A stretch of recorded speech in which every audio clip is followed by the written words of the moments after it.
Now 4:07 on August 12th, 2026, and this is the Cape Cod Regional Government's Assembly of Delegates Standing Committee on Health and Human Services. Pursuant to Chapter 2 of the Acts of 2025, this virtual meeting of the Cape Cod Regional Government Assembly of the Delegates Standing Committee on Health and Human Services will be conducted via remote means only in accordance with applicable law. Members of the public may watch the meeting through live real-time broadcast at www.youtube.com/user/Barnstable County. A public participation guide and meeting documents are available in advance at capecod.gov. The County of Barnstable does not discriminate in the administration of its programs or activities on the basis of race, color, religion, national origin, disabilities, age, sex, sexual orientation, gender identity, or other category protected by state and federal anti-discrimination laws and regulations. Reasonable accommodations for people with disabilities are available upon request. For more information or to file a complaint, please contact Justina Marchak, Barnstable County ADA Non-Discrimination Coordinator at JMARCZAK at capecod.gov, call 508-375-6646, or visit www.capecod.gov. Members of the public may also attend the meeting remotely, and that information is available online. Please note, the Standing Committee on Health and Human Services may take official action on any item above, including votes on recommendations for action by the full assembly of delegates. Members of the public may participate at the discretion of the chair. Going to do a roll call as the chair asks. Delegate Frederickson? Here. Delegate Green? Here. Yeah. Delegate McKelvey? Here. Delegate or Chair O'Malley? Here. Vice Chair Ty will not be joining us today, but we do have Elizabeth Harder here as an alternate, Delegate Harder from Harwich. Thank you. Thank you. So you've got a quorum, Mr. Chair. Thank you. This piece of legislation has been introduced by Delegate Gessen, and was referred to this committee. Clearly, this is a piece that has fairly wide implications. So what I'm going to try to do today is, number one, allow us a chance to wrap our hands around what this package looks like, understand who it's meant to benefit. We're going to, I think, try to steer clear of the economic impacts. That's really not the purview of the Health and Human Services Committee. And I think, given that that's a significant piece of it, I am very inclined not to make recommendations on this, but to use this hearing today as a preliminary look at a proposal that has some real merit and some real. It's complicated, and so I think what we'd like to do is start the process of developing the information that ultimately will go to the assembly. It will undoubtedly pass through the Finance Committee on its journey. So let's start that process now. And I would do that by asking the proponent, Delegate Gessen, to give us an overview. And I would allow, it's 10 after now. I'm going to allow 10 minutes for you to talk, Dan, if you need that kind of time, and then we'll open it up and see where we go with that, if that works. Yep, absolutely. Thank you, Chair O'Malley, and esteemed members of this committee. I think I would kind of want to start with the fact that I echo the chair's sentiments when it comes to the pace at which we take this. I know the legislative session up on Beacon Hill has already wrapped up. And despite being the sponsor of this proposal and believing that it is a really good idea, I think we're at an early stage in this conversation. So my intent as a sponsor, though of course there's 14 other delegates who may do with this legislative vehicle as they wish, is going to be to thoroughly vet it, right? Vet it, improve it, discuss it, and see what it can look like, what folks like about it, what folks don't like about it.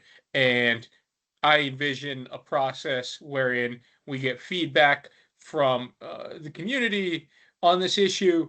And really, given the fact that the legislative session's done at Beacon Hill, and that this is and should be like a lengthy conversation that occurs, I don't envision this, even maybe by the end of this assembly session, having gone to a final vote in any way, shape, or form. I think there's a good chance. I mean, maybe it will if that's what the delegates choose. It's not up to me.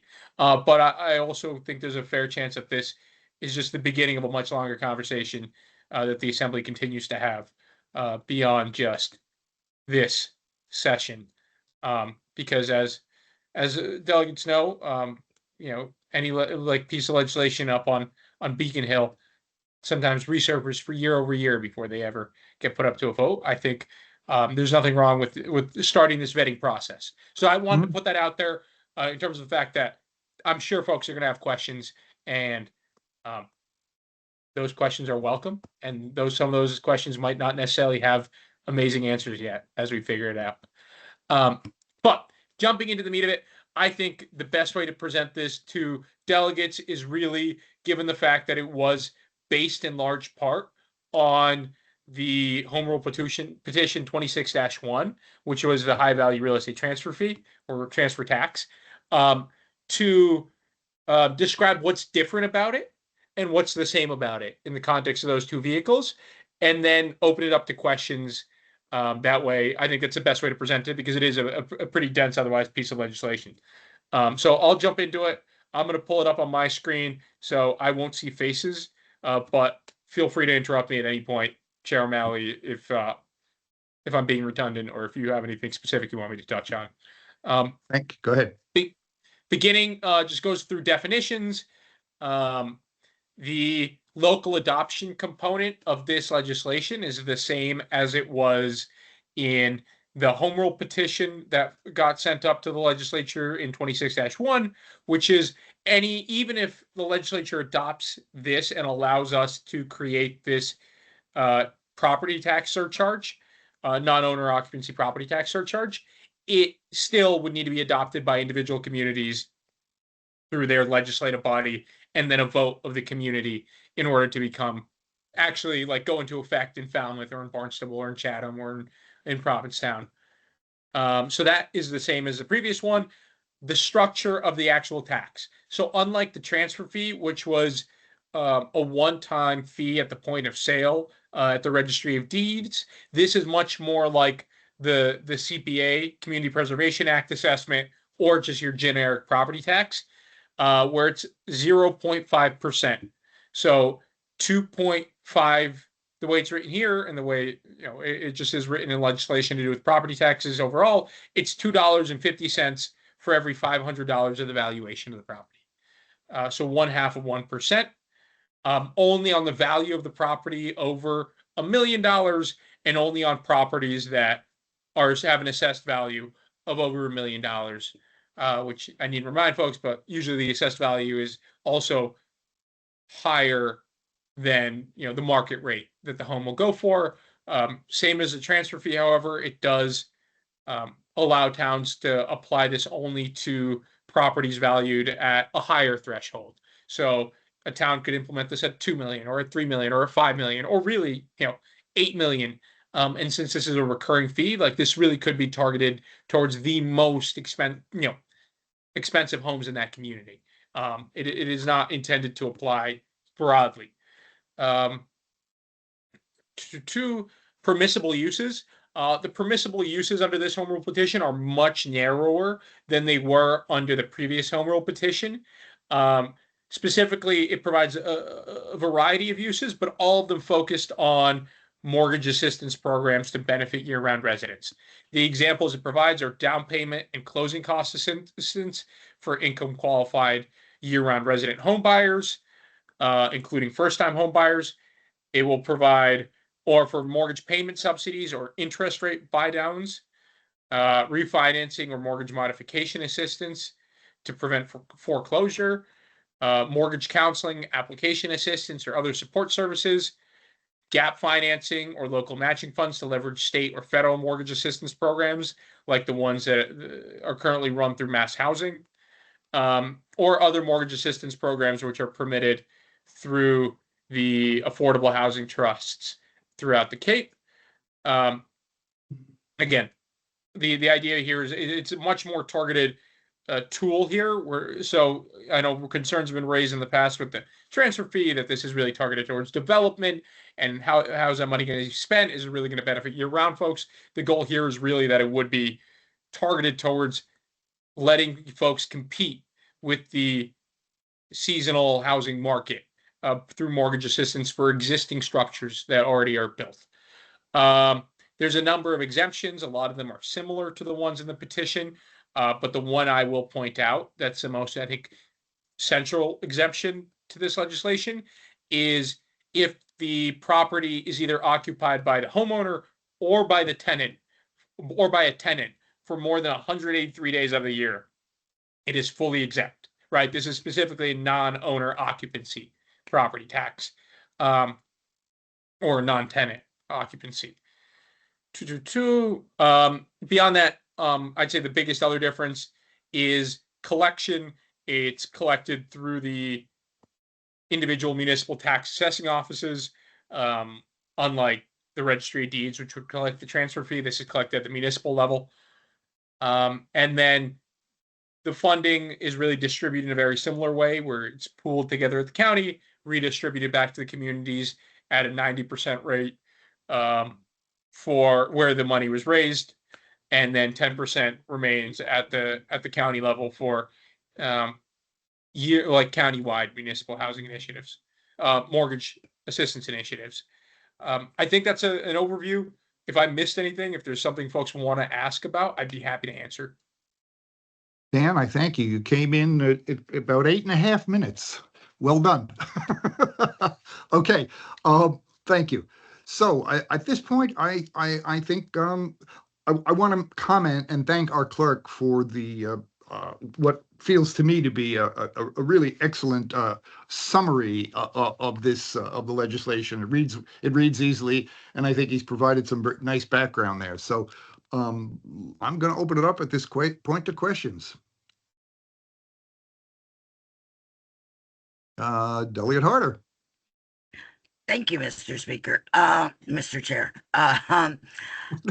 Delegate Gesson, is this only applicable to houses, that people are trying to buy that are capital A affordable, or can it be towards any house that local residents are trying to buy?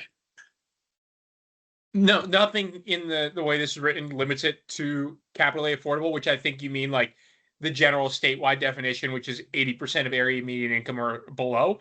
Honestly, the goal with this initiative, as with the last initiative, is actually to acknowledge the fact that there's already a number of programs that exist to help people that are making below 80% of area median income, and really targeted towards folks between 80% of area median income to about 200% of area, which is 80%. Our median income here on the Cape is about $90,000 in Barnstable County. So we're trying to knock. A lot of state programs are going to help you if you're making about 70,000 or less a year as a household, versus a lot of our municipal jobs for folks that are struggling to live here are people making 200 or below at this point in time. Yeah, because it's you need to make what, 258,000 a year in order to think about buying a house. So, all right, thank you. And the cost of the house doesn't have to be the cost of the house can be market rate. It doesn't have to be. Yeah. Okay. And the way these programs often work, I mean, again, it leaves it pretty open-ended in this proposal to let towns decide how they want to use it. But the way the statewide program works, and the way a lot of these programs work, at least in a mortgage buy-down scenario, is the county or whatever entity given this money would, when you as a family go to purchase a home, would give you like $150,000 loan to go towards the property, which you could either use a down payment, or they would require you to put up a down payment, and this would help you essentially cut it off the price of the house. That loan is zero interest for X number of years. So like for pretty much the duration of your ownership of that house, you owe the county $150,000, but that's it. And then when you sell the property, at appreciated value, you pay the county back that amount of money, and it gets repurposed for future people that want to purchase a home.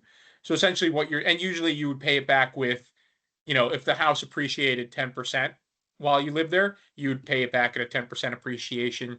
Or if the house depreciated, you'd pay back a little less. But the idea is we're essentially giving folks a leg up when it comes to purchasing a home, by knocking a certain amount of money off the cost of it that they didn't repay in a revolving loan in perpetuity.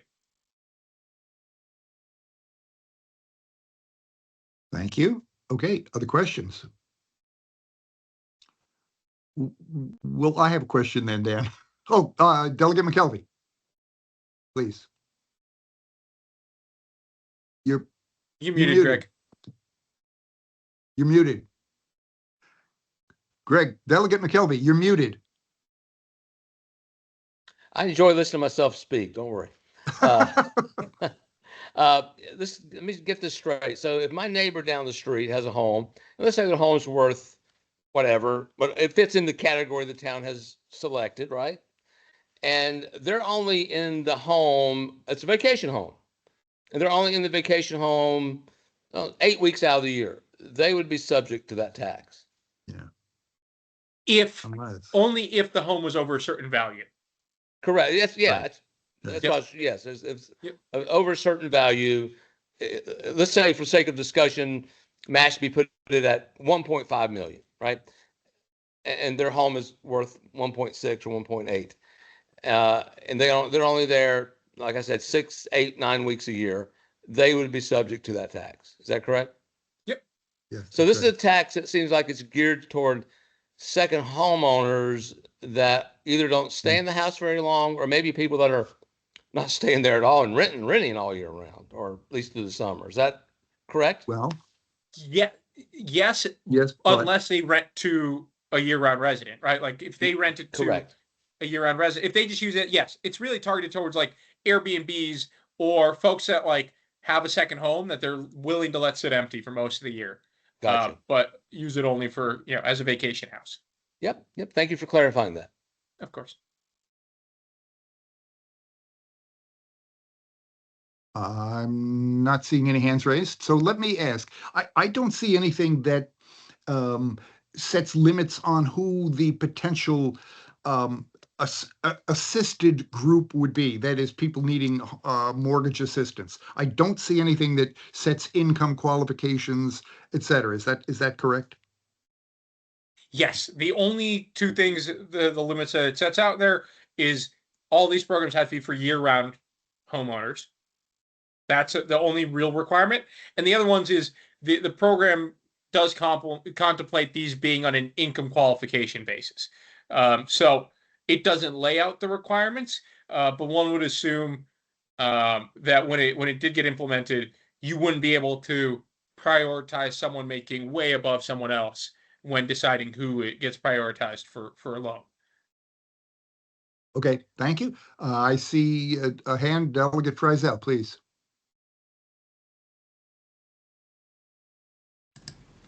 Yeah, thank you, Mr. Chair. So, Dan, how does this interact with Prop 2.5? So, the town is limited, no matter what, to 2.5. So even if you collect more from a certain category of taxpayer, it doesn't change the overall 2.5 limit. It just shifts who's paying the amount of that overall tax. So is this an override, and going to be an automatic override of 2.5? How does it work? That's a good question. Good question. And there are Good folks question. much smarter than me who could probably tell you, for sure. But this is honestly one of the biggest reasons why I did see it appropriate to be a county-wide initiative and a county-wide special legislation. Prop 2.5 is state law. It's not a constitutional concept. So the hope would be, the concept behind it. And again, it's important, I think, to make sure that the drafting meets this intent, but for this to be separate from the municipal cap. And I think that's actually really important when we talk about it in the context of a residential tax exemption, because Doug and Friesel, what you bring up is really key in a lot of residential tax exemption conversations, because sometimes a residential tax exemption is described as this way of possibly raising more revenue for housing initiatives and so forth.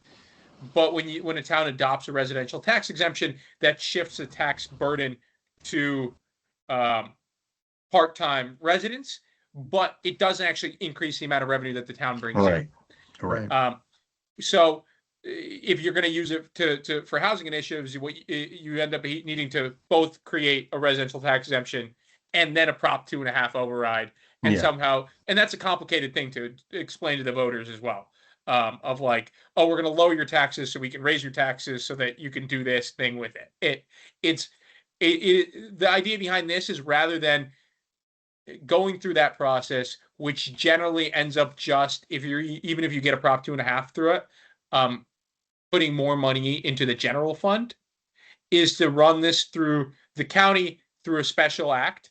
I know we got a legal opinion back that I haven't had a chance to parse yet, which really recommended that this be drafted as a special act instead of a charter amendment, the way it's drafted now. But the idea would be, it would be drafted in such a way where whatever revenue it raises does not count towards the Prop 2.5 limit that municipalities have. And then that's why it's important that there's a very concise set of categories of what it can be spent on, so that this is, we're raising this revenue, but it's specifically targeted towards these housing initiatives. And it wouldn't, to answer your question, that in a way that doesn't count towards the cap Right. that the municipalities individually. Right. Okay. A hand up with Delegate Harder.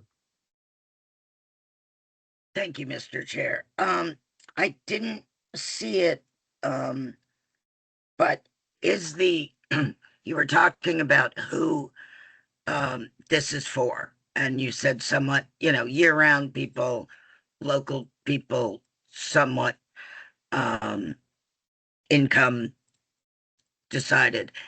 Can the town decide? So can let's say, can Harwich say, we're going to do this for all municipal employees, including, and healthcare workers? Could they limit it to that? Would that be up to the town, or could the initial law then specify something like that? Because I think the towns might, if we just let it for anybody, it'll get into, well, how come, the select board sister got it, but not, the nice family of four whose house just burnt down. So do you know what I mean? So I'm wondering if there isn't a way where it could be up, like we did with the transfer fee, that it would be up to the towns who gets it. As written, this would apply. I mean, the towns have a lot of latitude with how they implement these programs right now. If you read the permissible uses, as long as they fall within a number of categories, I think the scenarios you bring up would be more limited by, other existing federal and state law. I think there's the Fair Housing Act would have something to say about deciding who the town can prioritize in this. I know that's a roadblock that towns face right now with trying to do municipal preference for housing. They had to do a specific carve out in the Federal Fair Housing Act, so that wasn't a violation of it. So towns have some leeway, but not too much leeway to prioritize people. Income's always one that they can generally set pretty liberally at what they think makes sense. I'm not I'm not sure if the town is able to say like it's only for families or only for households of this size. But that's something I assume. But in terms of the nepotism concern, I think there would be other laws on the books that would prevent that from happening. I hope that answered the question. Right now, though, it gives whatever towns are allowed to do, they're allowed to do. This bill doesn't limit it. Right. Thank you. Okay. Delegate Green, please. Thank you, Mr. Chair, and thank you for being at this meeting, Delegate Gessen, and being willing to take questions. I don't dispute that there's a need for something of this nature to alleviate the pressure that there is out there. And but I'm not so sure that this is actually the vehicle that I would particularly endorse. Um, but I do have some questions and some different scenarios that I wonder about.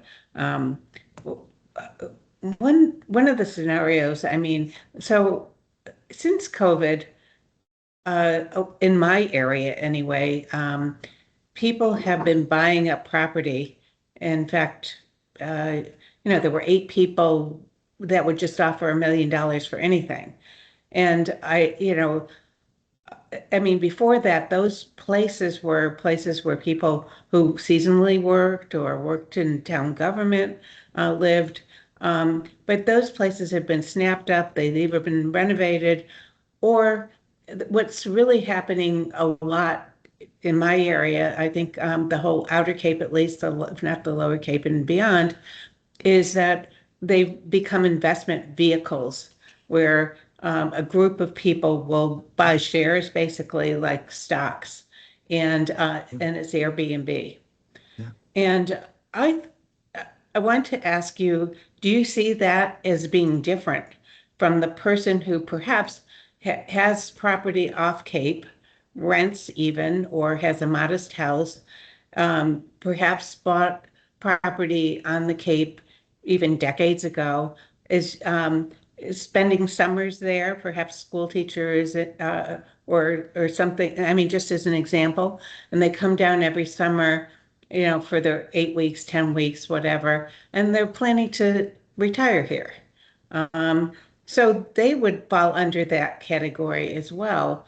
Um, can I just ask you those questions? I mean, how do you envision all of that? Is that something you've considered, and do you have solutions for those or answers for those? Totally. That that point's really well taken, Delegate Green.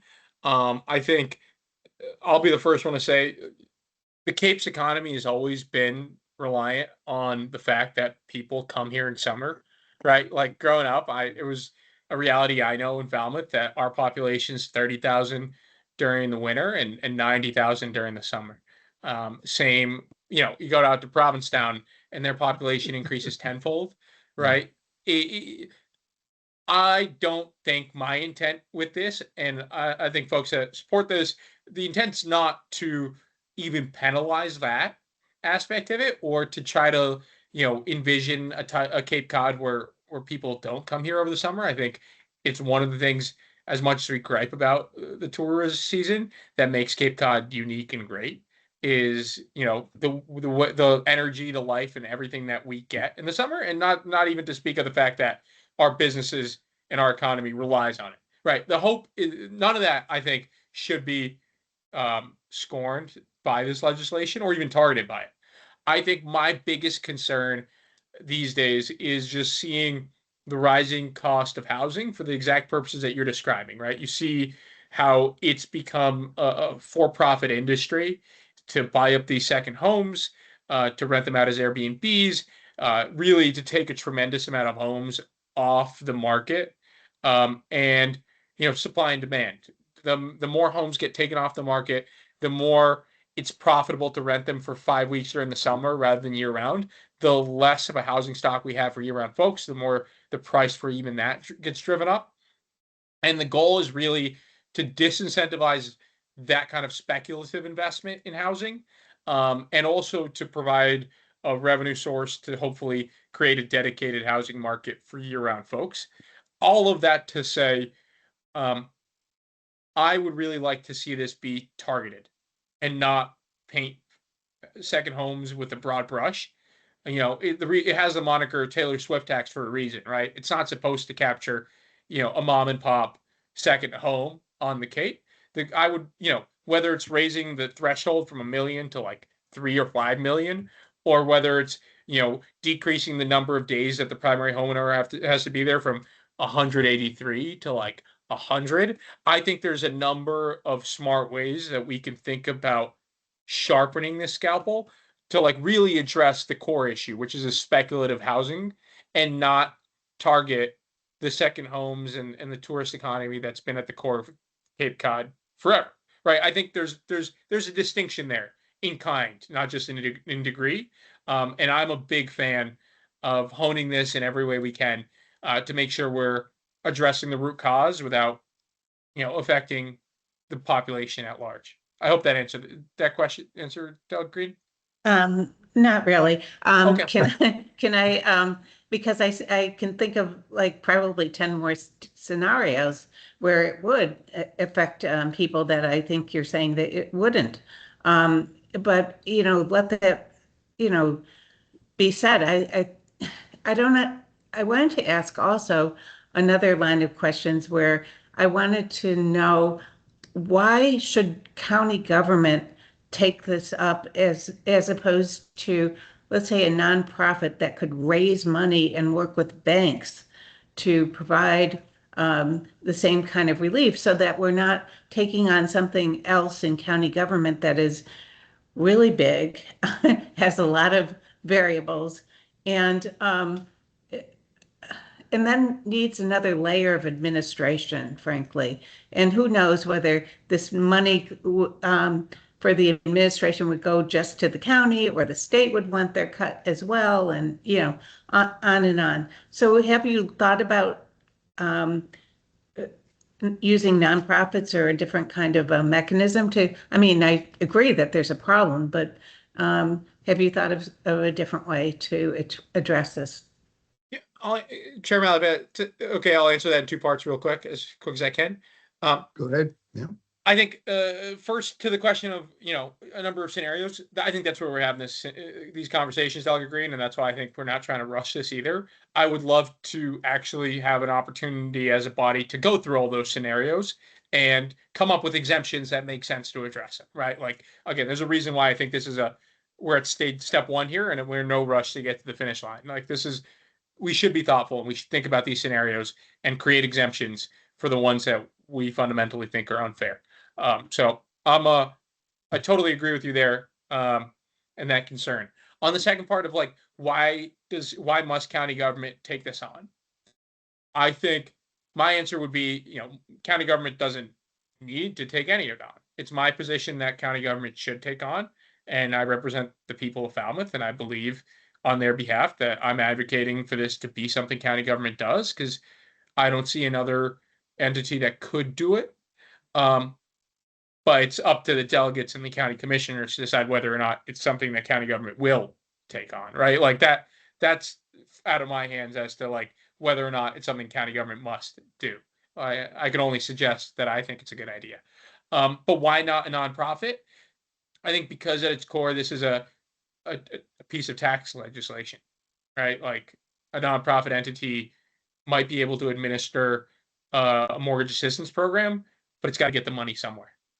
But why not just raising money, not going through all this process with the second homes and all of that? Why not just a nonprofit raising money and working with banks to work this out, so that, to the benefit, to the goals that you're talking about? I think it's a win-win. I think if we can find a nonprofit that's able to raise millions of dollars to address the housing issues that we see on the Cape, I'll be the first one to donate what I can to it, and Yeah. and I think that'd be fantastic. But I'm a county delegate, and I don't sit on a nonprofit board, so when everything looks like a nail when I'm a hammer. We're just trying to solve this issue using the tools we have at our disposal. But if there is a significant amount of capital that would be willing to invest in it, great. But in the end, it's not a profit-making endeavor.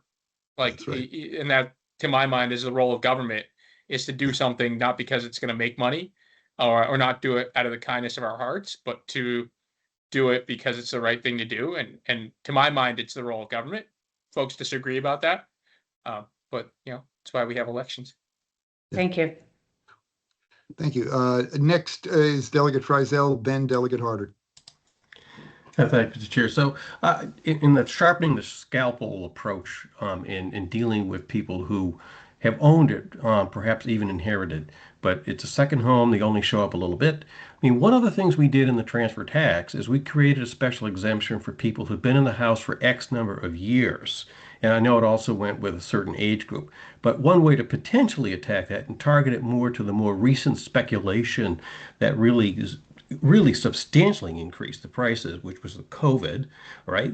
If you consider a period of time, if you've owned the house, then you might be able to target to the more recent speculation that's driven these prices so high and exclude a class of people who've owned it for a long time. And it's just over time, they've benefited from the bumps in the values, but they're not the speculators.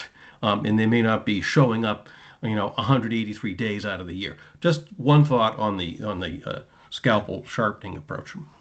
Yeah, and I think another idea that was been brought up, Doug, if it's well taken, is to look at the assessed value at time of purchase when you look into it. Because, right, like if our concern is somebody's owned this house for 20 years and they bought it 100,000 and now it's $1,100,000 and they have this tax they can't afford, look at it at the point of sale, right? Like if the home was assessed at 100,000 when you bought it, this fee won't be assessed on it until you now resell it to someone new who knows what they're signing up for, pretty much with a much more expensive assessed home. I think there's a number of ways of doing it.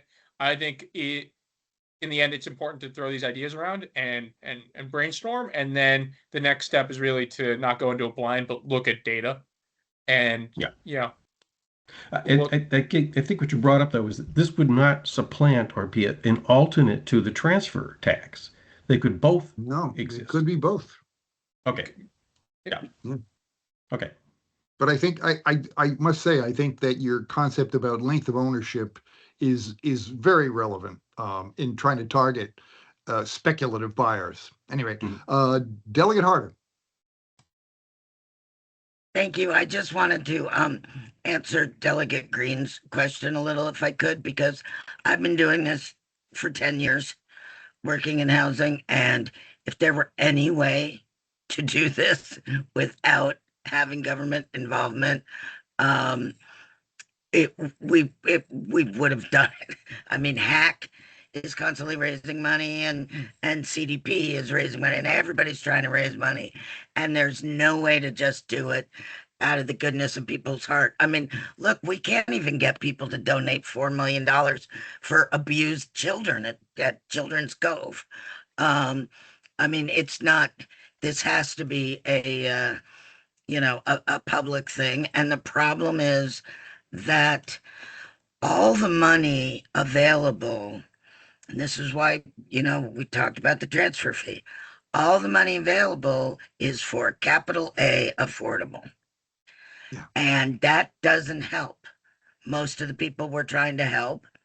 And it also doesn't help the way we're trying to help people, because as of now, the only way for that to be profitable is to build the, humongous 40Bs. So, which is, what I've heard, most towns just want to be able to rehab things and rehab houses and help the local people own their own homes. And so there's no money for that. I've been trying to find that money for 10 years. And I'm not the only one that's been doing it. People a lot better than me all over the state have been trying to find that money. So, that's just, that's why this is, to me, so important, because there's no other way, except these kind of, throw things at the wall and see what sticks. Thank you. All right, I don't see any hands, so I'm gonna put a question to you, Dan.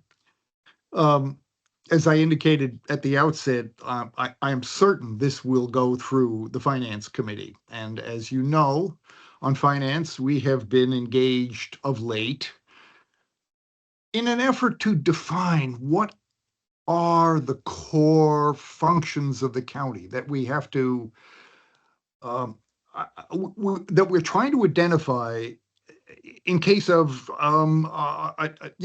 changing availability of resources and funding. What are the things that we have to be able to do, and what are the less central functions? I'm going to ask you to think about this because it's going to come up again, but I'm interested in your response at this point to why, and in a sense, I think you've answered it to some extent right here in the go around with Delegate Green and Delegate Harder about other options. But is this a core function? I think so. I think Barnstable County and its charter was created to address what issues that no one town could do on its own. Housing is clearly an issue of that caliber. So I believe that this is something we need to be doing head on. And I also don't see any other community having the tools to do it.